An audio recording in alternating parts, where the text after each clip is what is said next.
कहानी की शुरुआत होती है लॉस एंजलिस से। साल 2030 में एक बंदा पागलों की तरह भाग रहा था। वह बहुत डरा हुआ था। पूरा शहर उसको मारने के लिए उसके पीछे पड़ा था। यहाँ तक कि प्राइवेट कार्स के ड्राइवर भी सिर्फ उसी को मारने के लिए उतर आए थे। बड़ी मुश्किल से वो एक गरीब औरत के घर पहुँचता है। औरत कहती है, तुम यहाँ क्या कर रहे हो? वो आदमी चाकू निकालता है और कहता है, अगर एक लफ्ज भी मुंह से निकाला तो तेरी आंखें निकाल के उससे गोटियां, बस चुप रहना। थोड़ी देर बाद जैसे ही औरत को मौका मिलता है, वो एक नेल गन निकाल के उसे मार देती है और दो आराम से लात भी मारती है, ये चेक करने के लिए कि सच में मर गया है या नहीं। तभी अचानक कुछ लोग वेपन्स लेकर अंदर आते हैं। तभी वो आदमी को मरा हुआ देखते हैं तो उन्हें दुख होता है कि औरत ने उसे पहले ही मार डाला। फिर औरत मरे हुए आदमी का कार्ड उठाती है और अपने बेटे से कहती है, आखिरकार हम अमीर बनने वाले हैं। वो कार्ड तोड़ती है और कुछ ही मिनटों में पुलिस अंदर घुस आती है। साथ में एक रियलिटी शो की टीम होती है और अनाउंस होता है कि अब वह औरत 2 मिलियन जीत गई है। फिर पता चलता है कि यह एक गेम है जिसमें लाखों लोग हिस्सा लेते हैं। हर दिन एक रैंडम आदमी चुना जाता है पैसा जीतने के लिए। अगर सूरज डूबने से पहले कोई उस आदमी को मार दे तो इनाम मारने वाले को मिलेगा, लेकिन शर्त यह है कि कोई आग वाली हथियार जैसे पिस्तल या राइफल यूज नहीं कर सकता। उसी दिन हमें एक लड़की दिखाई देती है जिसका नाम है केट। एक नाकाम एक्ट्रेस किस्मत आजमाने के लिए लॉस एंजलिस आई है ऑडिशन के लिए। उसके साथ बैठी औरत कहती है, तुम बड़ी मासूम लगती हो, अपना ख्याल रखना बेटा, यहाँ चोर लोग हैं। कैटी कहती है, शुक्रिया नसीहत का, आप बहुत अच्छी लेडी हैं। औरत उसका हाथ पकड़ती है और कहती है, ऐसा मत कहो, तुम मेरी बेटी जैसी हो। चलो अब मैं यहाँ से उतरती हूँ, गुड बाय। थोड़ी देर बाद कैटी जब अपनी कलाई देखती है तो वह शॉक हो जाती है कि उस औरत ने उसके घड़ी चोरी कर ली।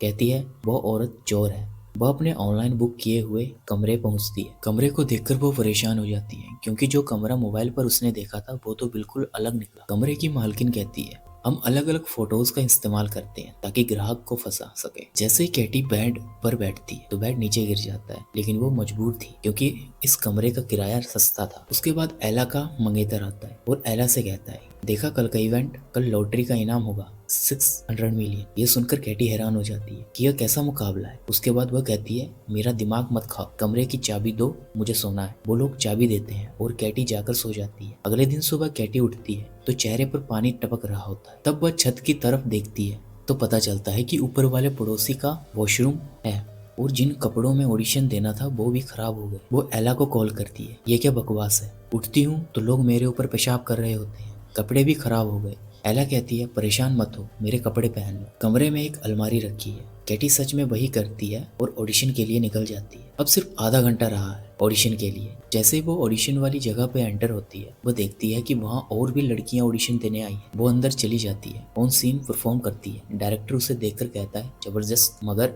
दोबारा तेरा मुंह यहाँ ना देख। उसी वक्त अचानक कैटी का कार्ड एक्टिवेट हो जाता है। वो कार्ड निकालती है और अनजाने में गेम में रजिस्टर हो जाती है। उसे बिल्कुल भी नहीं पता था यह कार्ड किसी चीज का है या इससे उसका चेहरा क्यों स्कैन की। बाद में वो गुस्से में बाहर निकलती है क्योंकि वो ऑडिशन में फेल हो चुकी है। जब वह जा रही होती है तो पास में बैठी लड़कियों को पता चल जाता है कि वही टारगेट है और बस फिर क्या, पहली लड़की कुर्सी उठाती है और सीधे अपनी दोस्त के सर पर मारती है। दूसरी लड़की को एक जूता नजर आता है, वो फौरन उसे उठाती है और झपट कर मार देती है। कैटी चीख मार के भाग जाती है, लेकिन असली समस्या तो तब होती है जब वो एक कराटे ट्रेनिंग हॉल में छुपने के लिए घुस जाती है। जब जाहिर है सारे कराटेबाज लड़के उस पर टूट पड़ते हैं और वो बेचारी अकेली सबके बीच में पीट रही होती है। कप्तान कहता है कि उसे सिर्फ मारूंगा। फिर वो उससे उठाता है, घुमाता है और दीवार में दे मारता है, जिससे वो लड़कियों के जिम पर गिर जाती है। जैसे ही सबको पता चलता है कि वही विनर है, सब उस पर चढ़ते दौड़ते हैं। वो कराटे वाले भी पहुंच जाते हैं और सब लड़ रहे होते हैं कि उसे कौन मारेगा। आखिर में कोच उसे गर्दन से पकड़ता है और कहता है, उसे सिर्फ मैं मारूंगा। और जैसे ही वो मारने लगता है तो अचानक नोएल वहां आ जाता है और कोच के कंधे पर घुसा मार के उसे दीवार में दे मारता है। फिर वो लड़की से कहता है कि डरने की जरूरत नहीं, मैं बॉडीगार्ड हूँ, अगर तुम मुझे 10% इनाम में से दोगी तो मैं तुम्हें बचा लूंगा। उसने कहा, ठीक है भाई, तुम्हें पूरा इनाम भी दे दूंगी, बस बचा लो।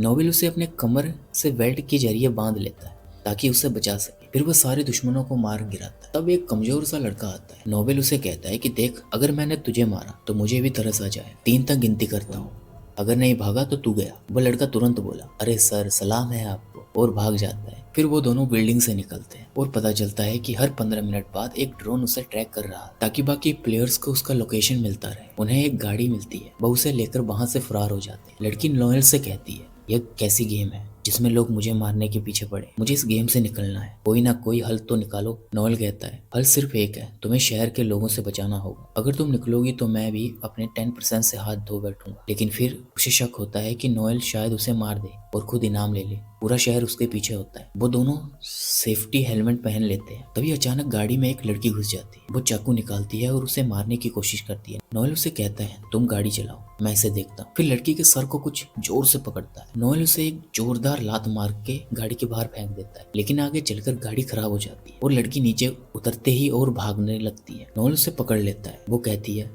सच सच बताओ, तुम मुझे मार के इनाम लेना चाहती हो ना? नोएल कहता है, बिल्कुल नहीं, मैं तो तुम्हें बचाना चाहता हूँ। तब पुलिस वहां आ जाती तो लड़की फौरन नोएल से कहती, पकड़े जाने से पहले कुछ कहना है। फिर वह पुलिस के पास जाती है शिकायत करने, मगर तब उसे अंदाजा होता है कि पुलिस भी असल में उसे मारने आई है। नोएल फौरन उसके पास आके उसे बचाता है और वो पुलिस को चकमा देकर भाग जाती है। वो एक मैगजीन से अपना चेहरा छुपाती है। फिर जैसे ही वह कार्ड देखती है, पता चलता है कि ड्रोन ने उसके लोकेशन शेयर कर दी है और जितने भी लोग आसपास होते हैं समझ जाते हैं कि खिलाड़ी यही है। सब अपनी गन्स निकालते हैं और उसकी तलाश शुरू हो जाती है। वो एक वैक्स म्यूजियम में जाकर छुप जाते हैं और खुशकिस्मत से कोई उसे वहां नहीं देख पाता। थोड़ी देर बाद एला उसे कॉल करती है और पूछती है वो कहाँ है। वो कहती है, मुझे पता है, कपड़े पहुंचाने में देर हो गई, मजबूर थी। एला कहती है, कोई बात नहीं प्यारी, बस अपना लोकेशन तो बता दो। वो कहती है, मैं अभी म्यूजियम में हूँ, बस किसी को बताना मत। और अभी 1 मिनट भी नहीं गुजरा होता कि एला और डेजी आ जाते हैं। एला उसे मारने की कोशिश करती है। लड़की खुद को बचाने के लिए एक डंडे से पार करती है। वो दोनों से जान छुड़ाती है और फिर उन दोनों के पीछे म्यूजियम का दरवाजा बंद कर देती है। लोगों ने उसे देख लिया। वो फौरन बस से उतरती है ताकि उसे मार सके, लेकिन नोएल वहां पहुंच जाता है और उसे वहां से ले जाता है। केटी कहती है, मुझसे नाराज मत होना, मैं समझी तुम मुझे मार दोगे। नोएल कहता है, अब यह नाराजगी का वक्त नहीं, 3 मिनट बाद ड्रोन फिर से लोकेशन देगा, सब नीचे आ जाएंगे। कैटी कहती है कि हमें कोई ऐसी जगह जाना चाहिए जहां हम छुप सके। नोएल कहता है, मिल गए। वो लोग एक बंदे जैक के पास जाते हैं, जिसके पास अपने घर में एक सीक्रेट शेल्टर होता है, लेकिन जैक समझता है कि यह लोग चोर हैं और घर लूटने आए हैं। नोएल उसे समझाता है कि भाई, चोर दरवाजे से आते हैं, क्या इतने में पीछे से एक बस आ जाती है जो लोगों से भरी होती है। टाइम कम होता है तो वो लोग जैक को धमकी देकर अंदर घुस जाते हैं, उसे शटर का पासवर्ड मांगते हैं और जैसे वो अंदर जाते हैं कि लोग घर पर हमला कर देते हैं, तो कैटी जैक को तीर मार देती है ताकि वो बेहोश हो जाए और किसी को पासवर्ड ना बता पाए। अब नोएल और कैटी आपस में बात करने लगते हैं। कैटी अपने नाकाम एक्टिंग की कहानी सुनाती है और कहती है कि अब मेरा कोई भविष्य नहीं है। फिर वो नोएल से पूछता है कि तुम हमारी मदद क्यों कर रहे हो। नोएल कहता है कि मेरे लिए सबसे अहम है लोगों की जान बचाना, पैसे मेरे लिए कुछ मायने नहीं रखते। इतने में एला और डेजी भी वहां पहुंच चुके होते हैं। एला जैक को उठाती है और मारने लगती है ताकि वह होश में आए, फिर उसे उठाकर स्विमिंग पूल में फेंक देती है। वो बेहोश हो जाता है और एला उससे पासवर्ड ले लेती है। नोएल और कैटी अंदर बहुत डर जाते हैं। नोएल एक दोस्त को कॉल करता है और कहता है कि इन सब लोगों के मोबाइल हैक करके उड़ा दो। दोस्त बाइक फोन को हैक करता है और ब्लास्ट कर देता है, तभी जख्मी हो जाते हैं। ये मौका देखकर नोएल और कैटी वहां से निकल जाते हैं, लेकिन नोएल देखता है कि एक आदमी जल रहा है। वो पानी डालता है और अपने पैर से आग बुझाने की कोशिश कर। वो आदमी कहता है कि भाई आराम से, मेरी टांग तोड़ दी तुमने। बाहर निकलते ही उसका सामना एक बख्तरबंद गाड़ी और ट्रेन गार्ड से होती है। गार्ड्स कहती है कि कैटी हमारे साथ चलो, वरना हम तुम्हारी लाश ही ले जाएंगे। कैटी कहती है ठीक है, लेकिन मेरा बॉडीगार्ड भी मेरे साथ जाएगा। गार्ड्स वहां जाते हैं और वह सब गाड़ी में बैठ जाते हैं। कैटी कंफ्यूज रहती है कि आखिर लोग जा कहाँ रहे हैं। गाड़ी उन्हें एक एजेंसी की हेड क्वार्टर ले जाती है, जहां उनकी मुलाकात लुइस से होती है, जो एजेंट का लीडर है। लुइस कहता है कि मैं हैरान हूं कि तुम अब तक जिंदा कैसे हो। अक्सर लोग 15 मिनट में मर जाते हैं, लेकिन तुम सेफ हो। यहाँ तुम्हारी हिफाजत मेरी जिम्मेदारी है, लेकिन मुझे इनाम का 30% चाहिए। कैटी उसकी बात मान लेती है। फिर वे सब मेडिकल चेकअप के लिए क्लिनिक जाते हैं ताकि अपने जख्मों का इलाज करवा सके। इस दौरान कैटनो को अपनी कहानी सुनाती है। वो कहती है कि मेरे पापा ने मुझे छोड़ दिया, मम्मी बीमार है, तभी से मैं कोई भी काम करती हूँ ताकि इलाज के पैसे जमा कर सकूं। मैं यहाँ सिर्फ ऑडिशन देने आई थी, लेकिन वो भी फेल हो गया। नोएल कहता है कि मैं एक वक्त फौजी था और लुइस जो अभी बाहर है वह मेरे टीम में था। एक बार मैंने एक मिशन को इनकार कर दिया, जिसकी वजह से पूरी टीम मर गई। बस लुइस बचा और तभी से वो मुझसे नफरत करता है। तभी एक लड़की आती है और कैटी से कहती है, लुइस तुम्हें सूरज डूबने तक एक सुरक्षित जगह पर ले जाएगा ताकि तुम जीत सको। तुम अपना चेहरा इस डिवाइस पर रख दो। यह डिवाइस इसलिए था ताकि एक खास मास्क बना जा सके जिससे कोई भी उसे पहचान ना सके। और बाइक में मास्क बन गया, एक बूढ़े आदमी का मास्क। लेकिन नोएल को कुछ अजीब सा महसूस हो रहा था। उसने कहा, मुझे लग रहा है लुइस तुम्हें अकेले में मारने का प्लान बना रही है ताकि वो अकेला इनाम ले सके। लेकिन कैटी को उसकी बात पर यकीन नहीं आया। उसी वक्त लुइस अंदर जाता है और दोनों को गैराज में ले जाता है कि कैटी एक गाड़ी में बैठे और लोए दूसरे में। यदि कैटी समझ जाती है कि लुइस उसे धोखा देगा, वो उसे नीचे किक मारती है। अचानक लोग अंदर घुस आते हैं ताकि उसे मार दे, लेकिन खुशकिस्मत से कोई उसे पहचान नहीं पाता। तो कैटी लुइस की एक गाड़ी लेती है और निकल जाती है, मगर लुइस नोएल को पकड़ लेता है और उसे इतना मारता है कि उसकी हड्डी तोड़ देता है। तब कैटी भाग जाती है। लुइस उसे कॉल करता है और ब्लैकमेल करता है कि वो नोएल को मार देगा। कैटी कहती है, अब तुम क्या चाहते हो? वो कहता है कि फौरन आ जाओ शहर के बीच वाले थिएटर में। उस वक्त सूरज डूबने में 16 मिनट बाकी थे, लेकिन कैटी ने फैसला किया कि वो नोएल को बचाने के लिए वहां जाएगी, क्योंकि वह कई बार उसे बचा चुका था। उसने अपने साथ पिस्तौल भी ले ली। वहां पहुंचते ही वो देखती है कि कैटी कहती है कि अगर तुमने उसे नहीं छोड़ा तो मैं अपने आप को मार लूंगी और तुम इस इनाम से हाथ धो बैठोगे। वह कहता है कि आसान है, मैं तुम्हारी उंगलियों के निशान मिटा दूं और अपने लगा। किटी कहती है, जबरदस्त आइडिया, मगर मैं लाइव हूँ और सारी दुनिया देख रही है। वह कहता है कि अच्छा ठीक है, रिलैक्स हो जाओ और पिस्तौल दो।